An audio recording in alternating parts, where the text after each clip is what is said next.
Hi hello my dear students, ನಾನು ನಿಮ್ಮ Ashok sir, physics teacher. ನಾನು ನಿಮ್ಮನ್ನೆಲ್ಲ PW ಕನ್ನಡ ಯೂಟ್ಯೂಬ್ ಚಾನಲ್ಗೆ ವೆಲ್ಕಮ್ ಮಾಡುತ್ತಾ ಇವತ್ತಿನ ಸೆಷನ್ನ ಸ್ಟಾರ್ಟ್ ಮಾಡೋಣ. ಇವತ್ತು ನಾವು ಯಥಾರ್ಥ ಬ್ಯಾಚ್ನ ಫಿಸಿಕ್ಸ್ನ 2ನೇ ಚಾಪ್ಟರ್ ಆದ ಫೋರ್ಸ್ ಆ್ಯಂಡ್ ಲಾಸ್ ಆಫ್ ಮೋಷನ್ನ 2ನೇ ಲೆಕ್ಚರ್ ಇದಾಗಿರುತ್ತೆ. ಈ ಲೆಕ್ಚರ್ ನಂಬರ್ 2 ಅಲ್ಲಿ ನಾವು Newton's law of motion total 3 loss ಇದೆ. ಇದರಲ್ಲಿ ನಾವು ಫಸ್ಟ್ ಲಾ ಆಫ್ ಮೋಷನ್ನ ಡಿಸ್ಕಸ್ ಮಾಡಲಿದ್ದೇವೆ. ಈ ನ್ಯೂಟನ್ಸ್ ಫಸ್ಟ್ ಲಾ ಆಫ್ ಮೋಷನಲ್ಲಿ ಯಾವ ಪ್ಯಾರಾಮೀಟರ್ಸ್ ಇದೆ, ಅದನ್ನು ನಾವು ಯಾವ ಥರ ಅರ್ಥ ಮಾಡ್ಕೋಬೇಕು ಅನ್ನೋದು ಈ ವಿಡಿಯೋದಲ್ಲಿ ನಿಮಗೆ ತಿಳಿಸ್ಕೊಡ್ತಿರುತ್ತೆ. ಸೊ ತಡ ಮಾಡದೆ let's get started.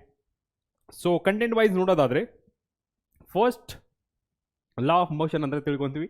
Next inertia and mass, ಈ ಎರಡರ ಮಧ್ಯೆ ಇರೋ ರಿಲೇಷನ್ನ ತಿಳ್ಕೊತೀವಿ. ಆಮೇಲೆ examples for first law of motion, nothing but inertia. So ಆ ಎಕ್ಸಾಂಪಲ್ಸ್ನ ಈ ವಿಡಿಯೋದಲ್ಲಿ ನಿಮಗೆ ಕ್ಲಿಯರ್ ಆಗಿ ಹೇಳ್ಕೊಡ್ತೇನೆ.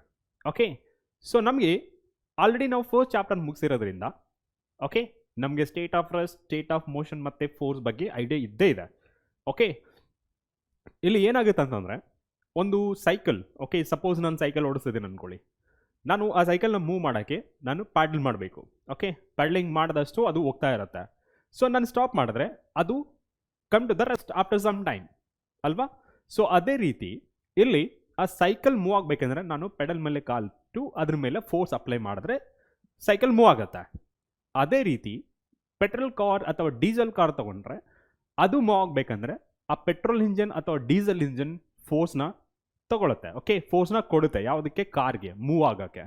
ಅದೇ ನಾವು ಈ ಕುದುರೆ ಬಂಡಿ ಅವೆಲ್ಲ ನೋಡಿದ್ರೆ ಆವಾಗ ಅಲ್ಲಿ ಕುದುರೆ ಏನು ಮಾಡುತ್ತೆ, ಅದು ಮಸ್ಕ್ಯುಲರ್ ಫೋರ್ಸ್ನ ಯೂಸ್ ಮಾಡಿಕೊಂಡು ಆ ಬಂಡಿನ ಎಳೆದುಕೊಂಡು ಹೋಗುತ್ತೆ. ಸೊ ಯಾವುದೇ ಒಂದು ಬಾಡಿ ಮೋಷನಲ್ಲಿ ಬರಬೇಕಂದ್ರೆ ಫೋರ್ಸ್ ಬೇಕೇ ಬೇಕು, ರೈಟ್. ಸೊ ಅದೇ ರೀಸನಿಂದ ಬಿಫೋರ್ ಗ್ಯಾಲಿಲಿಯೋ ಸ್ವಲ್ಪ ಸೈಂಟಿಸ್ಟ್ಗಳು ಏನು ಅಂದ್ಕೊಂಡಿದ್ರಂದರೆ ಒಂದು ಬಾಡಿ ರೆಸ್ಟಲ್ಲಿದ್ದರೆ ಆ ಬಾಡಿನ ಮೋಷನಲ್ಲಿ ತರಬೇಕಂದ್ರೆ ಫೋರ್ಸ್ ಬೇಕೇ ಬೇಕು. Yes, of course. ಹಾಗೆ ಇನ್ನೊಂದು ಸ್ಟೇಟ್ಮೆಂಟ್ ಕೊಡ್ತಾರೆ ಏನಂತಂದರೆ ಒಂದು body keep on in the state of motion ಅಂತಂದರೆ ಆ ಬಾಡಿನ ಮೋಷನಲ್ಲೇ ಇರಬೇಕು ಅಂತಂದರೆ ನಾವು ಕಂಟಿನ್ಯೂಸ್ ಆಗಿ ಫೋರ್ಸ್ನ ಅಪ್ಲೈ ಮಾಡಬೇಕು ಅಂತ ಹೇಳ್ತಾರೆ. ಯಾರು? ಬಿಫೋರ್ ಗ್ಯಾಲಿಲಿಯೋ. ಈ ಗ್ಯಾಲಿಲಿಯೋ ಬಂದ್ಬಿಟ್ಟು ಸೈಂಟಿಸ್ಟ್ ಅವ್ರು ಹೇಳ್ತಾರೆ ನಾನು ಇದನ್ನು ಅಗ್ರಿ ಮಾಡಲ್ಲ ಅಂತ ಹೇಳ್ತಾರೆ. ಓಕೆ, ಅವ್ರು ಏನು ಹೇಳೋದಂದರೆ 2 ಸ್ಟೇಟ್ಮೆಂಟ್ ಕೊಡ್ತಾರೆ. ಏನಂತಂದರೆ ಫಸ್ಟ್ಗೆ ಅಫ್ಕೋರ್ಸ್ ನೀವು ಹೇಳಿದ ಥರನೇ ಒಂದು ಬಾಡಿ ರೆಸ್ಟಲ್ಲಿದ್ದರೆ ಆ ಬಾಡಿನ ಸ್ಟೇಟ್ ಆಫ್ ಮೋಷನ್ಗೆ ತರಬೇಕಂದ್ರೆ ಫೋರ್ಸ್ ಬೇಕು. ಬಟ್ ಸೆಕೆಂಡ್ ಸ್ಟೇಟ್ಮೆಂಟ್ ಏನು ಕೊಟ್ಟಿದ್ರಲ್ಲ ಯಾರು? ಬಿಫೋರ್ ಗ್ಯಾಲಿಲಿಯೋ. ಅವ್ರು ಏನು ಹೇಳ್ತಾರೆ, ಒಂದು ಬಾಡಿ ಮೋಷನಲ್ಲೇ ಇರಬೇಕಂದ್ರೆ ನಾವು ಫೋರ್ಸ್ನ ಕಂಟಿನ್ಯೂಸ್ ಅಪ್ಲೈ ಮಾಡಬೇಕು ಅಂತ ಹೇಳ್ತಾ ಇದ್ರಲ್ಲ, ಆ ಸ್ಟೇಟ್ಮೆಂಟು ರಾಂಗ್ ಇದೆ ಅಂತ ಹೇಳ್ತಾರೆ. ಅವರೆಲ್ಲರಿಗೂ ಆಶ್ಚರ್ಯ, ಯಾಕೆ, ಹೇಗೆ ಅಂತ ಅವ್ರಿಗೆ ಕ್ವಶನ್ ಬರುತ್ತೆ. ಅವಾಗ ಗ್ಯಾಲಿಲಿಯೋ ಒಂದು ಸ್ಮಾಲ್ ಎಕ್ಸ್ಪೆರಿಮೆಂಟ್ ಮಾಡ್ತಾರೆ. ಏನಂತಂದರೆ ಒಂದು ಟೆನ್ನಿಸ್ ಬಾಲ್ ಅಥವಾ ಫುಟ್ಬಾಲ್ನ ಒಂದು ಗ್ರೌಂಡ್ ಮೇಲೆ ಈ ಥರ ಬಿಡ್ತಾರೆ. ಅದೇನಾಗುತ್ತೆ, ಅದು ಟ್ರಾವೆಲ್ ಆಗ್ತಾ ಆಗ್ತಾ ಸರ್ಟನ್ ಡಿಸ್ಟೆನ್ಸ್ ಕವರ್ ಮಾಡುತ್ತೆ, ಆಮೇಲೆ ಸ್ಟಾಪ್ ಆಗುತ್ತೆ. ಸೊ ಅವ್ರಿಗೆ ಡೌಟ್ ಬರುತ್ತೆ ಯಾಕೆ ಈ ಥರ ಆಗ್ತದೆ ಅಂತ. ಆಮೇಲೆ ಅಲ್ಲಿ ಏನಾಗುತ್ತೆ, ಇದು ಯಾಕೆ ಸ್ಟೇಟ್ ಆಫ್ ರೆಸ್ಟಿಗೆ ಬರುತ್ತೆ ಅಂತಂದರೆ the frictional force between ball ಅಥವಾ ಫುಟ್ಬಾಲ್ ಮತ್ತು ಈ ಗ್ರೌಂಡ್ ಮಧ್ಯೆ ಫ್ರಿಕ್ಷನಲ್ ಫೋರ್ಸ್ ಇರುತ್ತಲ್ಲ, ಫ್ರಿಕ್ಷನಲ್ ಫೋರ್ಸ್ ಏನು ಮಾಡುತ್ತಂದರೆ ಇಟ್ ಅಪೋಸಸ್ ಆ ಮೋಷನ್ ಅಂತ. ಸೊ ಆ ಫ್ರಿಕ್ಷನಲ್ ಫೋರ್ಸ್ ಬಿಟ್ವೀನ್ ಫುಟ್ಬಾಲ್ ಮತ್ತು ಗ್ರೌಂಡ್ ಮಧ್ಯೆ ಇರೋದ್ರಿಂದ ಆ ಬಾಲ್ ಸ್ಟೇಟ್ ಆಫ್ ರೆಸ್ಟಿಗೆ ಬರುತ್ತೆ.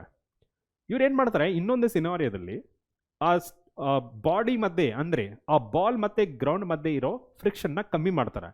ಹೇಗೆ ಅಂತಂದರೆ ಇನ್ಸ್ಟೆಡ್ ಆಫ್ ಗ್ರಾಸ್ ಗ್ರೌಂಡ್ ಅವ್ರು ಏನು ಮಾಡ್ತಾರೆ, ಸ್ಮೂತ್ ಆಗಿರೋ ಒಂದು ಫ್ಲೋರಲ್ಲಿ ಹಿಂಗೆ ಬಿಡ್ತಾರೆ, ಸೇಮ್ ಫುಟ್ಬಾಲ್ನೇ ಬಿಡ್ತಾರೆ. ಆವಾಗ ಸೇಮ್ ಫೋರ್ಸ್ ಅಪ್ಲೈ ಮಾಡ್ಕೊಂಡು ಬಿಟ್ಟಾಗ ಅವ್ರಿಗೆ ಅಬ್ಸರ್ವ್ ಮಾಡೋದೇನೆಂದರೆ it covers a large distance compare to previous one. ಎಲ್ಲಿ? ಗ್ರಾಸ್ ಗ್ರೌಂಡಲ್ಲಿ. ಓಕೆ, ಅಲ್ಲಿ ಫ್ರಿಕ್ಷನಲ್ ಫೋರ್ಸ್ ಜಾಸ್ತಿ ಇರೋದ್ರಿಂದ ಅದು 10 ಮೀಟರ್ ಕವರ್ ಮಾಡ್ತು. Same football, same amount of force, floor different ಆಗಿದೆ, ಅಲ್ಲಿ ಫ್ರಿಕ್ಷನ್ ಕಮ್ಮಿ ಇದೆ. ಸೇಮ್ ಫೋರ್ಸ್ ಅಪ್ಲೈ ಮಾಡಿದಾಗ ಅದು 20 ಮೀಟರ್ ಡಿಸ್ಟೆನ್ಸ್ ಕವರ್ ಮಾಡುತ್ತೆ. ಈ 10 ಮತ್ತು 20 ಅನ್ನೋದು ಎಕ್ಸಾಂಪಲ್ ಆಗಿ ತೊಗೊಂಡಿದ್ದೇನೆ. ಓಕೆ, ಆಮೇಲೆ ಇನ್ನೊಂದು ಕೇಸ್ ಕನ್ಸಿಡರ್ ಮಾಡ್ತಾರೆ. ಅಲ್ಲಿ ಏನಂತಂದರೆ ಸೇಮ್ ಫುಟ್ಬಾಲ್ ಮತ್ತು same amount of force apply ಮಾಡಿದಾಗ ಅಲ್ಲಿ ಆ ಫ್ಲೋರ್ ಏನಿರುತ್ತಲ್ಲ ಆ ಫ್ಲೋರ್ ಐಸ್ ಆಗಿರುತ್ತೆ. ಐಸ್ ಆಗಿರೋದ್ರಿಂದ ಏನಾಗಿರುತ್ತೆ, ಆ ಬಾಲ್ ಈ 10 ಮತ್ತು 20 ಮೀಟರ್ಗಿಂತ ಜಾಸ್ತಿ ಕವರ್ ಮಾಡುತ್ತೆ ಡಿಸ್ಟೆನ್ಸ್. ಅವರು ಒಂದು ಕನ್ಕ್ಲೂಷನ್ ಬರ್ತಾರೆ, ಏನಂತಂದರೆ ಈ ಸ್ಮೂತ್ ಏನಿರುತ್ತಲ್ಲ ಫ್ಲೋರ್ಸ್, ಆ smooth floors nothing but friction reduce ಮಾಡ್ತಾನೆ ಇರುತ್ತೆ ಅಲ್ವಾ. ಸಪೋಸ್ ಫ್ರಿಕ್ಷನೇ ಇರಲಿಲ್ಲ ಅಂತಂದರೆ, ಫ್ರಿಕ್ಷನ್ ಬಿಟ್ವೀನ್ ಇವಾಗ ಎಕ್ಸಾಂಪಲ್ ತೊಗೊಂಡಿರೋದು ಫುಟ್ಬಾಲ್ ಅಲ್ವಾ, ಫುಟ್ಬಾಲ್ ಮತ್ತು ಗ್ರೌಂಡ್, ಆ ಎರಡರ ಮಧ್ಯೆ ಫ್ರಿಕ್ಷನ್ನೇ ಇಲ್ಲ ಅಂತಂದರೆ ಆ ಬಾಲ್ ಫಾರ್ ಎವರ್ ಮೂವ್ ಆಗ್ತಾ ಇರುತ್ತೆ ಇನ್ ದ ಸೇಮ್ ಡೈರೆಕ್ಷನ್ ಅಂತ ಹೇಳ್ತಾರೆ. ಸೊ ಗೆಲಿಲಿಯೋ ಪ್ರಕಾರ ಎರಡು ವೆರಿ ಇಂಪಾರ್ಟೆಂಟ್ ಕನ್ಕ್ಲೂಷನ್ಗೆ ಬರ್ತಾರೆ. ಆ ಕನ್ಕ್ಲೂಷನ್ಸ್ ಏನಂದರೆ, ಒಂದು, ಇವಾಗ ಬಾಡಿ ಸ್ಟೇಟ್ ಆಫ್ ರೆಸ್ಟಲ್ಲಿದ್ದರೆ ಅದು ಸ್ಟೇಟ್ ಆಫ್ ರೆಸ್ಟಲ್ಲೇ ಇರುತ್ತೆ ಎಲ್ಲಿವರೆಗೂ ಎಕ್ಸ್ಟರ್ನಲ್ ಫೋರ್ಸ್ ಅದ್ರ ಮೇಲೆ ಅಪ್ಲೈ ಆಗೋವರೆಗೂ ಅಥವಾ ಆ್ಯಕ್ಟ್ ಆಗೋವರೆಗೂ.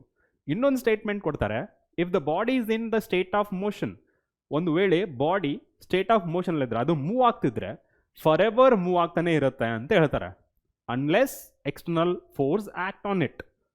ಅವ್ರ ಪ್ರಕಾರ ಈ ಎರಡು ಕನ್ಕ್ಲೂಷನ್ ಬರ್ತಾರೆ. ಸೊ ಇದು ಗೆಲಿಲಿಯೋ ಲಾ ಆಫ್ ಇನರ್ಷಿಯಾ ಅಂತಲೂ ಕರೀತಾರೆ. Got it? ಸೊ ಇದೇ ಸ್ಟೇಟ್ಮೆಂಟ್ನ ನ್ಯೂಟನ್ಸ್ ಏನು ಮಾಡ್ತಾರೆ, ಓಕೆ ಸರ್ ಐಸಾಕ್ ನ್ಯೂಟನ್ ಅದನ್ನು ಮಾಡಿಫೈ ಮಾಡಿ ಸ್ಟೇಟ್ಮೆಂಟ್ ಕೊಡ್ತಾರೆ. Okay, relation between the state of rest and motion with force.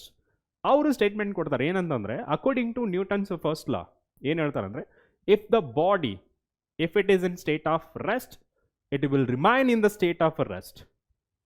If a body is in motion, that body will remain in the state of motion with a same speed in a same direction unless an external force acts on it ಅಂತ ಹೇಳ್ತಾರೆ.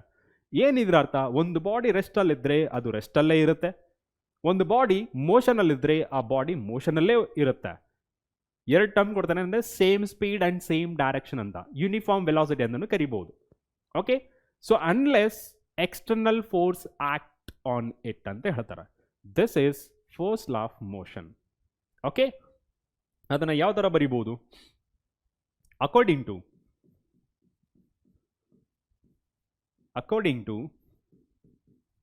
Newton, okay, according to Newton, if the body or object bariyana, if an object at rest, it will remain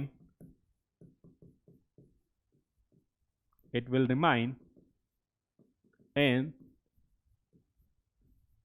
state of rest. If an object in motion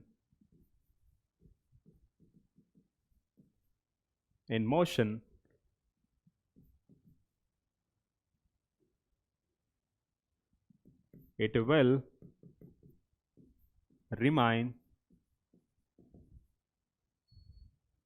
will remain in the motion in the state of motion with same speed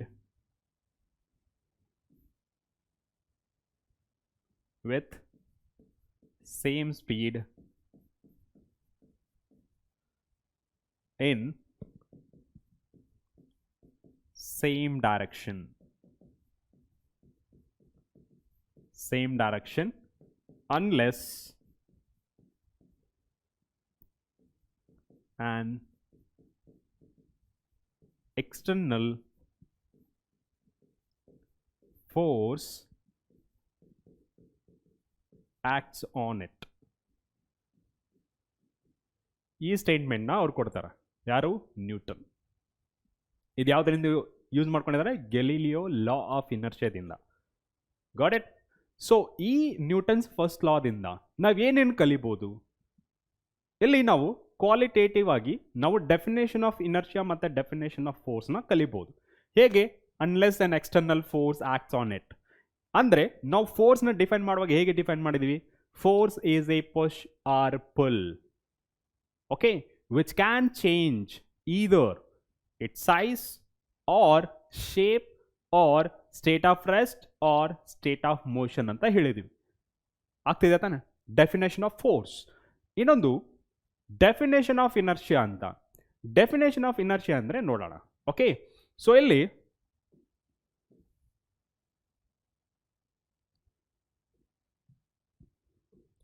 first one,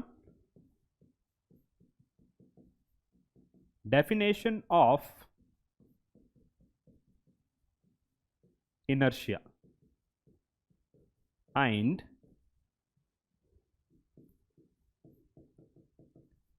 definition of force. ನಮ್ಗೆ already force ಬಗ್ಗೆ ಗೊತ್ತಿದೆ. Let's discuss about inertia. Okay?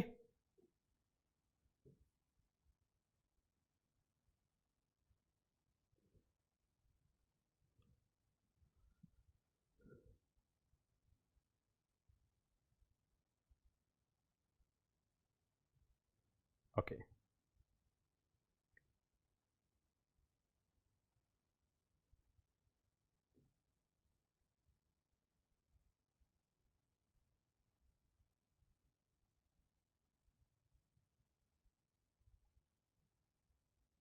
Fine.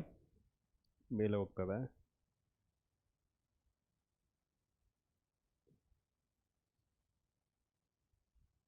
Okay, ನೋಡೋಣ. ನೆಕ್ಸ್ಟಲ್ಲಿ ಬರೀತೀನಿ ಇಲ್ಲಾಂದರೆ. So first one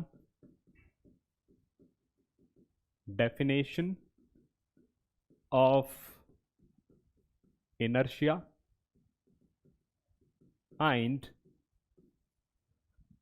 second one definition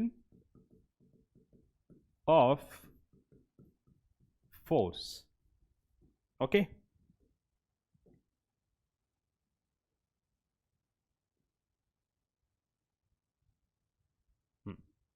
so ಇಲ್ಲಿ ನಿಮ್ಗೆ ಕಾಣಿಸಲಿಲ್ಲ ಅಂದ್ರೆ next ಸ್ಲೈಡಲ್ಲಿ ಬರ್ದಿದ್ದೀನಿ, ಅದನ್ನು ನೋಡಿ. ಓಕೆ, ಸೊ ನಾವು ಇವಾಗ ಡಿಸ್ಕಸ್ ಮಾಡಲು ಹೊರಟಿದ್ದೇವೆ ವಾಟ್ ಈಸ್ ಇನರ್ಷಿಯಾ ಅಂತ. ಆಲ್ರೆಡಿ ಫೋರ್ಸ್ ಬಗ್ಗೆ ಗೊತ್ತು.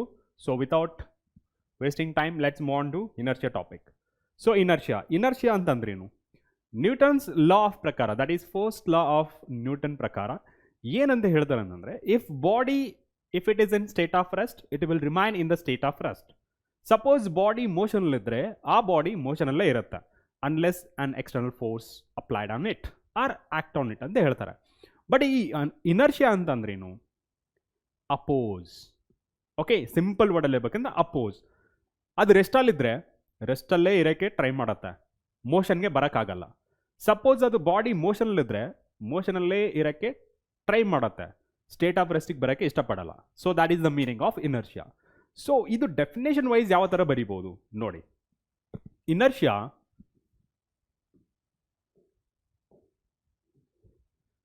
it is a property. It is a property of an object by virtue of it. By virtue of it tends to retain state of rest or of motion unless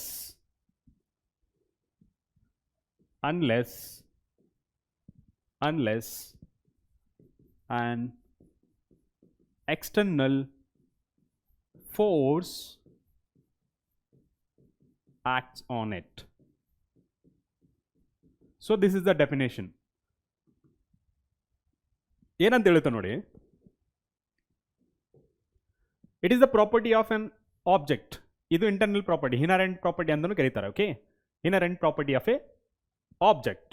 okay, by virtue of it, ಇದರ reason ಇಂದ tends to retain its state of rest or state of motion. ಅಂದರೆ retain ಮಾಡ್ಕೊಳ್ಳೋಕೆ try ಮಾಡುತ್ತೆ. State of ರೆಸ್ಟಲ್ಲಿದ್ದರೆ state of ರೆಸ್ಟಲ್ಲೇ ಇರೋಕ್ಕೆ try ಮಾಡುತ್ತೆ, ಮೋಷನಲ್ಲಿದ್ದರೆ ಮೋಷನಲ್ಲಿ ಇರೋಕ್ಕೆ ಟ್ರೈ ಮಾಡುತ್ತೆ. Okay, that is the meaning. Unless an external force acts on it. ಎಲ್ಲಿವರೆಗೆ? ಎಕ್ಸ್ಟರ್ನಲ್ ಫೋರ್ಸ್ ಆ್ಯಕ್ಟ್ ಆಗೋವರೆಗೆ. ಸಪೋಸ್ ಒಂದು ಬಾಡಿ ಸ್ಟೇಟ್ ಆಫ್ ರೆಸ್ಟಲ್ಲಿ ತಂದ್ಕೊಳ್ಳಿ, ನಾನು ಅದ್ರ ಮೇಲೆ ಫೋರ್ಸ್ ಆ್ಯಕ್ಟ್ ಮಾಡಿದ್ರೆ ಸಡನ್ ಆಗಿ ಅದು ಮೋಷನಿಗೆ ಬರಲ್ಲ, ಸ್ವಲ್ಪ ಟೈಮ್ ತೊಗೊಳುತ್ತೆ. Okay, millisecond or seconds. Okay, ಆಮೇಲೆ ಮೋಷನಲ್ಲಿ ಬರುತ್ತೆ. ಅದೇ ನೀವು ಸ್ವಲ್ಪ ಮೋಷನಲ್ಲಿರೋ ಬಾಡೀಸ್ನ ಸಡನ್ ಆಗಿ ರೆಸ್ಟಿಗೆ ತೊಗೊಂಡು ಬರೋಕ್ಕಾಗಲ್ಲ. ಫಾರ್ ಎಕ್ಸಾಂಪಲ್, ತಿರುಗ್ತಿರೋ ಫ್ಯಾನ್. ನೀವು ಸ್ವಿಚ್ ಆಫ್ ಮಾಡಿದ್ರೆ ಸಡನ್ ಆಗಿ ರೆಸ್ಟಿಗೆ ಬರಲ್ಲ, ಅದು keep on moving in a circular motion ಅಲ್ವಾ. ಸೊ ಆಫ್ಟರ್ ಸಮ್ ಟೈಮ್ ನೀವು ನೋಡ್ಬೋದು ಆ ಫ್ಯಾನ್ ರೆಸ್ಟಿಗೆ ಬರುತ್ತೆ, ಇಮಿಡಿಯೇಟಾಗಿ ರೆಸ್ಟಿಗೆ ಬರಲ್ಲ.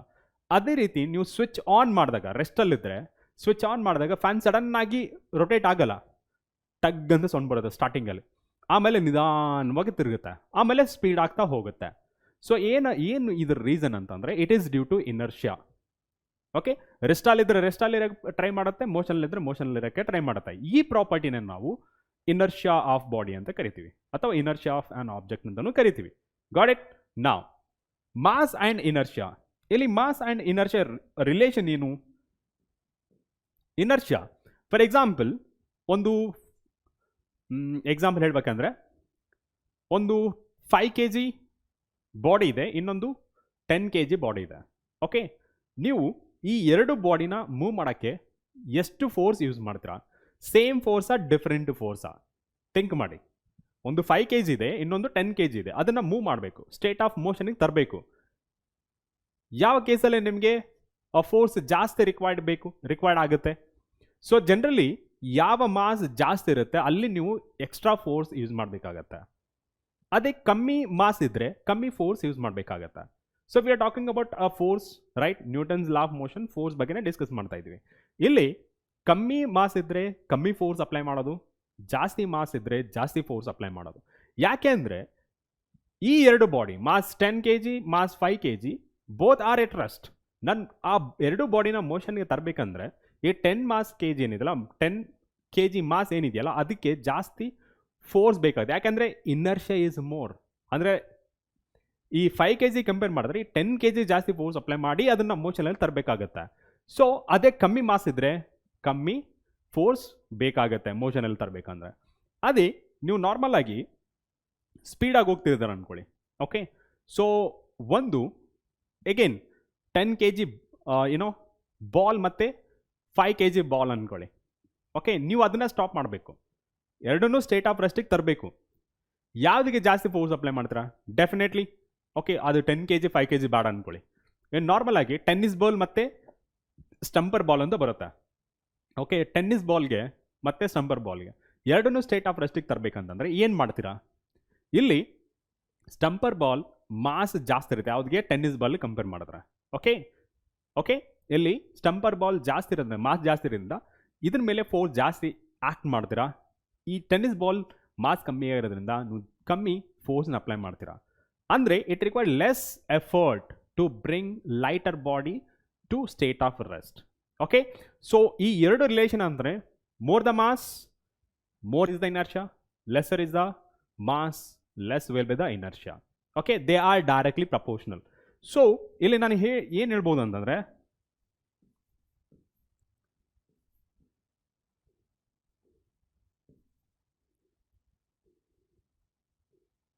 more the mass of an object, the larger will be the inertia and vice versa.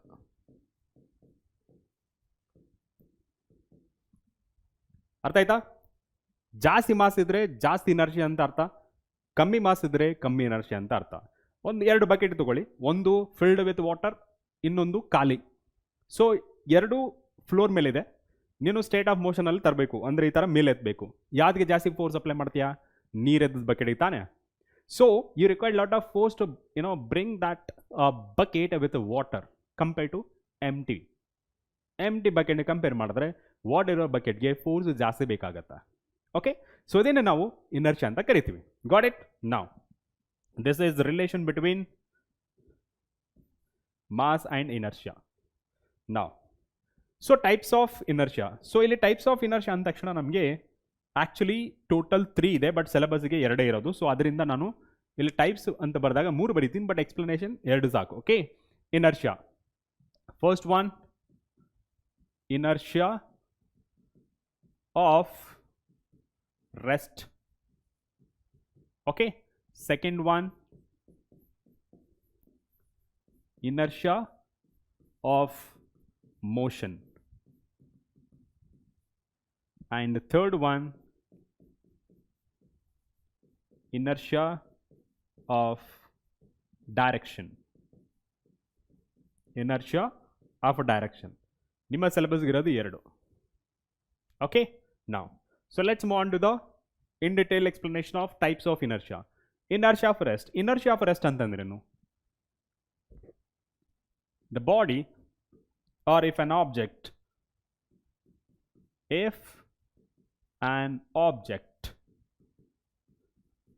at rest, it will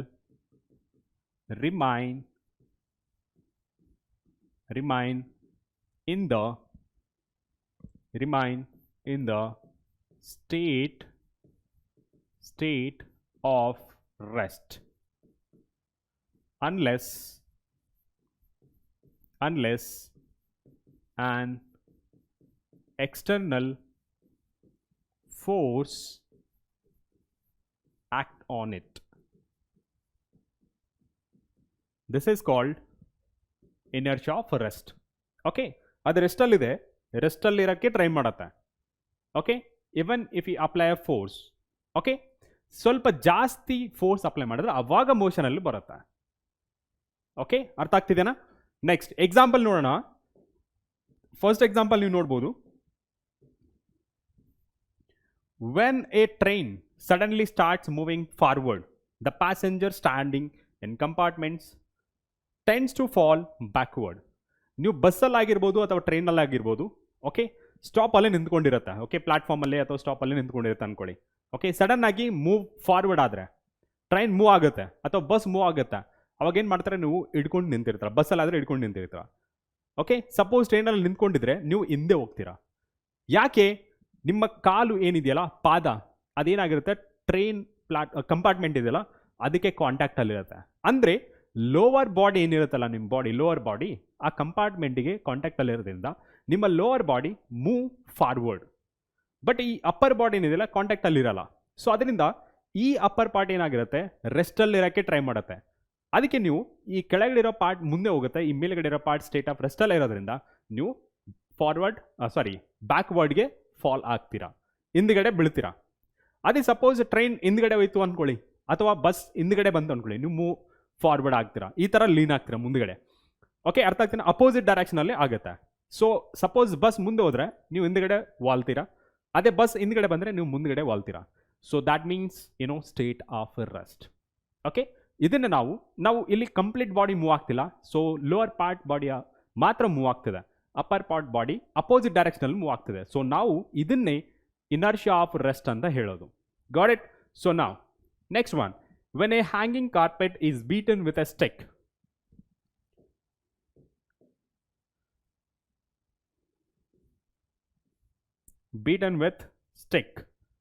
The dust particles start falling out of it. ನೀವು normal ಆಗಿ ಮನೆಗಳಲ್ಲಿ ನೋಡಿ, ಓಕೆ, ಮನೆ ಕೆಲಸದವರು ಅಥವಾ ಮನೆಯಲ್ಲಿರೋರು ಈ ಕಾರ್ಪೆಟ್ನ ಸ್ಟಿಕ್ಕಿಂದ ಬಡಿದಾಗ ಧೂಳು ಬರ್ತಾ ಇರುತ್ತೆ, ನಿಮಗೆ ಧೂಳು ಕಾಣಿಸ್ತಿರುತ್ತೆ, ಬೆಳಕಳಿ ಬಡಿತಾ ಇದ್ದರೆ ಧೂಳು ಕಾಣಿಸ್ತಾ ಇರುತ್ತೆ. ಅದೇನಂದರೆ ಪಾರ್ಟಿಕಲ್, ಡಸ್ಟ್ ಪಾರ್ಟಿಕಲ್. ಅವಾಗ ಏನಾಗುತ್ತೆ, ನೀವು ಸ್ಟಿಕ್ಕಿಂದ ಬಡಿದಾಗ ಈ ಕಾರ್ಪೆಟ್ ಹಿಂದೆ ಹೋಗುತ್ತೆ. ಹಿಂದೆ ಹೋದ ಆ ಪಾರ್ಟಿಕಲ್ ಏನಿರುತ್ತಲ್ಲ ಆ ಸ್ಟೇಟಲ್ಲೇ ಇರೋಕ್ಕೆ ಟ್ರೈ ಮಾಡ್ತಾ. ಯಾವ ಸ್ಟೇಟ್ ಆಫ್ ರೆಸ್ಟಲ್ಲಿ ಇರೋಕ್ಕೆ ಟ್ರೈ ಮಾಡ್ತಾ. ಅವನಿಗೆ ಕಾರ್ಪೆಟ್ ಹೊಡೆದಾಗ ಈ ಪಾರ್ಟ್ ಏನಿರುತ್ತಲ್ಲ, ಕಾರ್ಪೆಟ್ ಪಾರ್ಟ್ ಹಿಂದೆ ಬಂದುಬಿಡುತ್ತೆ. ಆ ಪಾರ್ಟಿಕಲ್ ಇರುತ್ತೆ ಸೇಮ್ ಪೊಸಿಷನ್ ಇರುತ್ತೆ, ಅವಾಗ ಸಪೋರ್ಟ್ ಇಲ್ಲದೆ ಕೆಳಗಡೆ ಬೀಳ್ತಾ ಇರುತ್ತೆ. ಅರ್ಥ ಆಗ್ತಿದೆನಾ? So next, on striking coin at the bottom of pile of carrom with the striker, lowest coin only moves away while the rest of the pile remains intact. ನೀವು carrom board ಆಡಬೇಕಾದ್ರೆ ನೀವು ನೋಡಿ, ನೀವು ಸ್ಟ್ರೈಕರಿಂದ ನೀವು ಲೋವರ್ ಕಾಯಿನ್ಗೆ ಬಡಿದಾಗ, ಒಂದ್ರ ಮೇಲೆ ಒಂದಿಟ್ಟಾಗ lower ಕಾಯಿನ್ಗೆ ಬಡಿತೀರಾ normal ಆಗಿ. Okay, ಅದನ್ನು move ಮಾಡ್ತೀರಾ. ಸೊ ನೀವು ಅಬ್ಸರ್ವ್ ಮಾಡ್ಬೋದು, only that lower part will be move. Okay, ಕೆಳಗಡೆ ಇರುವಂತಹ ಕಾಯಿನ್ ಮಾತ್ರ ಮೂವ್ ಆಗುತ್ತೆ, ಮೇಲ್ಗಡೆ ಇರೋವು ಆಸ್ ಇಟ್ ಇಸ್ ಆಗಿ ಅದೇ ಪೊಸಿಷನಲ್ಲಿ ಕೆಳಗೆ ಬಂದ್ಬಿಡುತ್ತೆ. ಅಂದರೆ ಇಲ್ಲಿ ಏನಾಗುತ್ತೆ ಅಂದರೆ ಈ ಮೇಲ್ಗಡೆ ಇರೋ ಕಾಯಿನ್ಸ್ ಎಲ್ಲ ಸ್ಟೇಟ್ ಆಫ್ ರೆಸ್ಟಲ್ಲಿದೆ. First bottom coin state of ರೆಸ್ಟಲ್ಲಿ ಇತ್ತು, ಬಟ್ ಎಕ್ಸ್ಟರ್ನಲ್ ಫೋರ್ಸ್ ಈ ಸ್ಟ್ರೈಕರಿಂದ ನಾವು ಎಕ್ಸ್ಟರ್ನಲ್ ಫೋರ್ಸ್ನ ಅದ್ರ ಮೇಲೆ ಅಪ್ಲೈ ಮಾಡ್ತೀವಿ, ಅದ್ರ ಮೇಲೆ ಬಾಟಮ್ ಕಾಯಿನ್ಗೆ. ಆ ಫೋರ್ಸ್ ಏನು ಮಾಡುತ್ತೆ, ಕೆಳಗಡೆ ಇರುವಂಥ ಕಾಯಿನ್ನ ಮೂವ್ ಮಾಡುತ್ತೆ. ಅದು ಮೂವ್ ಆದಮೇಲೆ ಈ ಮೇಲ್ಗಡೆ ಇರೋ ಕಾಯಿನ್ ಆ ಪ್ಲೇಸ್ನ ಆಕ್ಯುಪೈ ಮಾಡುತ್ತೆ. ಅರ್ಥ ಆಗ್ತಿದೆನಾ? ಎಲ್ಲ ಕಾಯಿನ್ ಮೂವ್ ಆಗಲ್ಲ, ಆ ಬಾಟಮ್ ಕಾಯಿನ್ ಮಾತ್ರ ಮೂವ್ ಆಗುತ್ತೆ. ರೀಸನ್ ಕೇಳಿದ್ರೆ again it is inertia of rest. Okay, confuse ಆಗಬೇಡಿ. Next, on shaking a tree the branches of tree the fruits fall down. ನೀವು ನಾರ್ಮಲ್ ಆಗಿ ಒಂದು ಹಣ್ಣಿರೋ ಮರದ ಕೊಂಬೆನ ಶೇಕ್ ಮಾಡಿದಾಗ, ಓಕೆ, ಅಲ್ಲಿ ಹಣ್ಣುಗಳೆಲ್ಲ ಕೆಳಗಡೆ ಬೀಳ್ತಾ ಇರುತ್ತೆ. ಯಾಕೆ ಅಂತಂದರೆ ನಾರ್ಮಲ್ ಆಗಿ ನೀವು ಶೇಕ್ ಮಾಡೋದಕ್ಕಿಂತ ಮುಂಚೆ ಸ್ಟೇಟ್ ಆಫ್ ರೆಸ್ಟಲ್ಲಿರುತ್ತೆ ಎಲ್ಲ ಹಣ್ಣುಗಳು. ಓಕೆ, ನೀವು ಶೇಕ್ ಮಾಡಿದ ತಕ್ಷಣ ಆ ಬ್ರಾಂಚಸ್ ಏನಿರುತ್ತಲ್ಲ, ಕೊಂಬೆಗಳು, ಅವು ಮೋಷನಲ್ಲಿ ಬರುತ್ತೆ. ಬಟ್ ಆ ಹಣ್ಣುಗಳು ಸೇಮ್ ಸ್ಟೇಟ್ ಆಫ್ ರೆಸ್ಟಲ್ಲಿರೋಕ್ಕೆ ಟ್ರೈ ಮಾಡುತ್ತೆ. ಅಲ್ಲೇನಾಗುತ್ತೆ, ಕನೆಕ್ಷನ್ ಇರುತ್ತಲ್ಲ ಆ ಹಣ್ಣುಗಳಿಗೆ ಮತ್ತು ಬ್ರಾಂಚ್ಗೆ, ಅದು ಡಿಸ್ಕನೆಕ್ಟ್ ಆಗಿ ಎಲ್ಲ ಫ್ರೂಟ್ಸ್ ಕೆಳಗಡೆ ಬೀಳುತ್ತೆ. Again that is due to state of rest, nothing but inertia of rest. ಅರ್ಥ ಆಗ್ತಿದೆನಾ? Next, last example. When a smooth card placed over the mouth of a tumbler is flicked sharply in the horizontal direction, the card flies away, but the coin kept over the card falls into the tumbler. ಇಲ್ಲಿ tumbler ಅಂತಂದರೆ glass ಅಂತ. Okay, glass.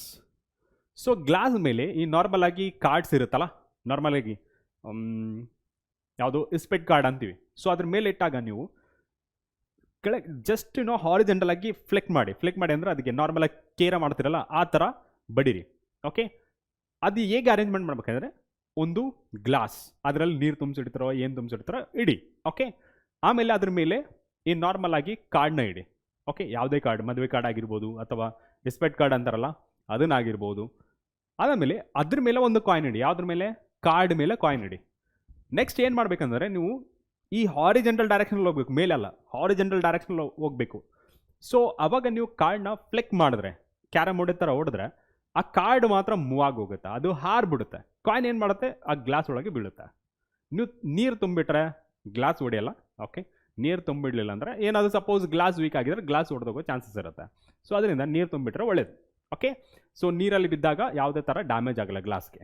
Got it? So that is also due to state of inertia of rest. Next one, inertia of motion, same definition. ಏನು? If an body or an object is in state of motion, ಸಣ್ಣ ಆಗ್ತಿದೆಯಲ್ಲ, state of motion,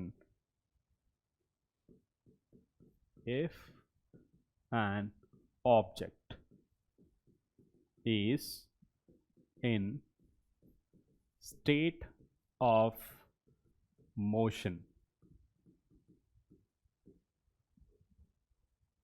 it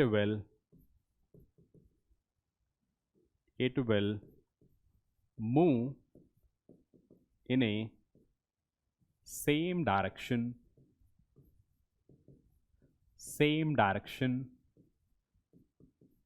with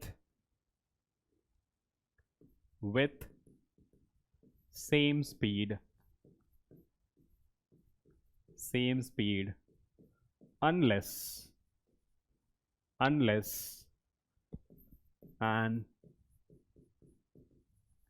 external force acts on it. Okay, so this is the definition of inertia of motion. So suppose body motion alidre adu motion allirake try ಮಾಡುತ್ತೆ with the same speed and the same direction ಅಂತ. Okay, ಒಂದು ವೇಳೆ ಒಂದು body 10 metre per second east direction ಹೋಗ್ತಿದ್ರೆ 10 metre per second east direction ಅಲ್ಲೇ ಹೋಗೋಕ್ಕೆ try ಮಾಡುತ್ತೆ.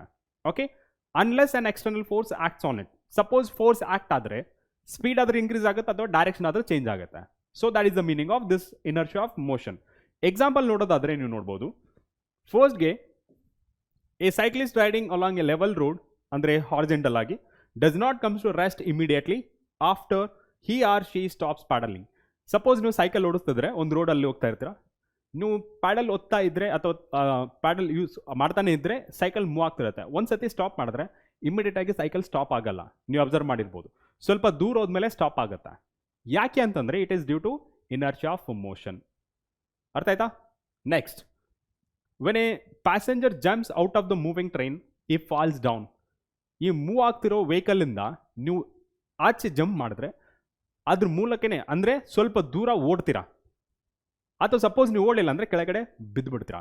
ಯಾಕೆಂತಂದರೆ ನಿಮ್ಮ body initially in the state of motion. ನೀವು ಸಡನ್ನಾಗಿ ಜಂಪ್ ಆದರೆ ಏನಾಗುತ್ತೆ, ನಿಮ್ಮ lower part of the body, that ಕಾಲಿದೆಯಲ್ಲ ನಿಮ್ಮ ಲೆಗ್ಸ್, ಏನಾಗುತ್ತೆ ಈ ಸರ್ಫೇಸ್ ಮೇಲೆ ಬಿದ್ದಾಗ, ಅಂದರೆ ಫ್ಲೋರ್ ಮೇಲೆ ಇಳಿದಾಗ ಅಥವಾ ರೋಡ್ ಮೇಲೆ ಇಳಿದಾಗ ಆ ರೋಡ್ ಸ್ಟೇಟ್ ಆಫ್ ರೆಸ್ಟಲ್ಲಿರುತ್ತೆ. ಸೊ ಅವಾಗ ಏನಾಗುತ್ತೆ, ನಿಮ್ಮ ಬಾಡಿ ಕಾಂಟ್ಯಾಕ್ಟ್ ಏನಿರುತ್ತೆ ಲೋವರ್ ಪಾರ್ಟ್ ಅದು ಮೋಷನಲ್ಲಿರುತ್ತೆ. ಸೊ ಏನಾಗುತ್ತೆ, ಇವಾಗ ಸಡನ್ನಾಗಿ ಜಂಪ್ ಮಾಡಿದ ತಕ್ಷಣ ಈ ಅಪ್ಪರ್ ಬಾಡಿ ಏನಾಗುತ್ತೆ ಮೋಷನಲ್ಲಿ ಹೋಗುತ್ತೆ.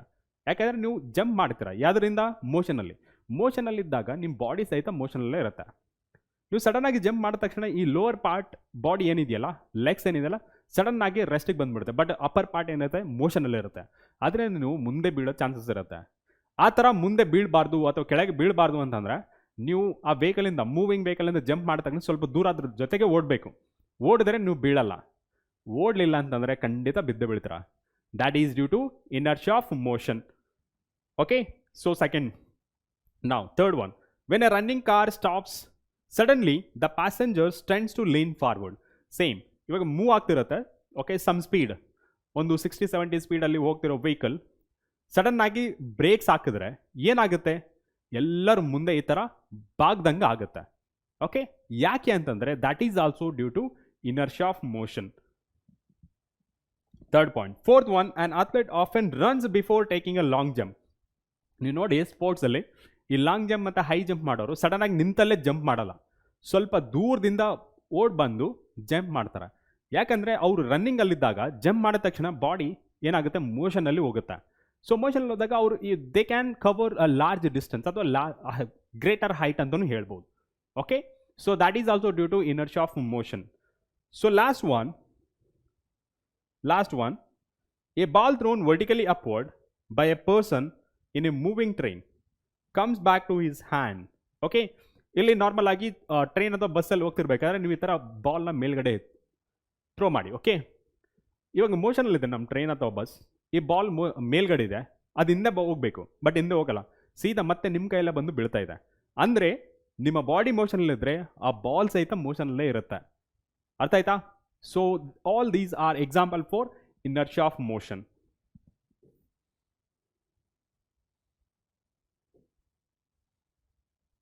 Okay, now next one. So ಇವತ್ತಿನ ಕ್ಲಾಸಲ್ಲಿ ನಾವು ಏನೇನು ಓದಿದ್ವಿ? ಮೋಷನ್, ಒಂದು ಸೆಕೆಂಡ್, ಫಸ್ಟ್ಗೆ Newton's first law of motion ಅಂದರೆ ತಿಳ್ಕೊಂಡಿವಿ. That is if the body is at state of rest, it will remain in the state of rest. If the body is in motion, it will remain in the state of motion with the same speed in a same direction unless external force acts on it. Next, inertia and mass, how they are related? Directly related. More the mass, larger will be the inertia. Lesser the mass, less will be the inertia. Okay, next one, types of inertia. There are 3 types of inertia: inertia of rest, inertia of motion, inertia of direction. But ನಮಗೆ ಸಿಲೆಬಸ್ಗೆ ಎರಡೇ ಇರೋದು, inertia of motion and inertia of rest. Inertia of direction ಇಲ್ಲ, so just ನೀವು ನೆನ್ಪಿಟ್ಕೊಂಡ್ರೆ ಸಾಕು. Okay, so next homework question ನೋಡಿ. Name the physical quantity which causes motion in a body. Okay, first question. Next one, state Newton's first law of motion. Statement ಬರೀಬೇಕು. Name the factors on which inertia of a body depends and state how it depends on the factor stated by you. ಅಂದರೆ ಇಲ್ಲಿ ಏನಂತ ಬರೀಬೇಕಂದ್ರೆ mass dependent ಆಗಿರುತ್ತೆ. ಯಾವ ಥರ? Directly related. More the mass, larger will be the inertia ಅಂತ ಬರೀಬೇಕು, and vice versa. Okay, ನಾವು ನೇಮ್ 2 kinds ಆಫ್ ಇನರ್ಷಿಯಾ. ಯಾಕೆಂದರೆ ಸಿಲೆಬಸ್ ಇರೋದ್ರಿಂದ ಎರಡೇ ಇರೋದ್ರಿಂದ ಎರಡು ನಾವು ಕೇಳ್ತಾ ಇದ್ದೀವಿ. ಸೊ ಇನರ್ಷಿಯಾ ಆಫ್ ಡೈರೆಕ್ಷನ್ ಬೇಕಾಗಿಲ್ಲ. ಓಕೆ, ನಾವು give an example for, okay, give 1 example of each of the following. So inertia of ರೆಸ್ಟ್ಗೆ, ಇನರ್ಷಿಯಾ ಆಫ್ ಮೋಷನ್ಗೆ 5 ಎಕ್ಸಾಂಪಲ್ ಕೊಟ್ಟಿದ್ದೀನಿ. ಅದರಲ್ಲಿ ಒಂದು ಎಕ್ಸಾಂಪಲ್ ನೀವು ಬರ್ಕೊಂಡ್ರೆ ಸಾಕು. ಸೊ ನೀವು ಹೋಮ್ ವರ್ಕ್ ಮಾಡ್ತಾನೆ ಇದ್ದರೆ ನಿಮ್ಗೆ ಪ್ರಾಕ್ಟೀಸ್ ಆಗುತ್ತೆ. ಪ್ರಾಕ್ಟೀಸ್ ಆಗಿ ನೀವು ಎಕ್ಸಾಮಲ್ಲಿ ಚೆನ್ನಾಗಿ ಪರ್ಫಾರ್ಮ್ ಮಾಡ್ಬೋದು. ಓಕೆ, ಸೊ ಮತ್ತೆ ನೆಕ್ಸ್ಟ್ ವಿಡಿಯೋದಲ್ಲಿ ಭೇಟಿಯಾಗೋಣ. ಅಂಟಿಲ್ ಟೇಕ್ ಕೇರ್, ಬಾಯ್ ಬಾಯ್.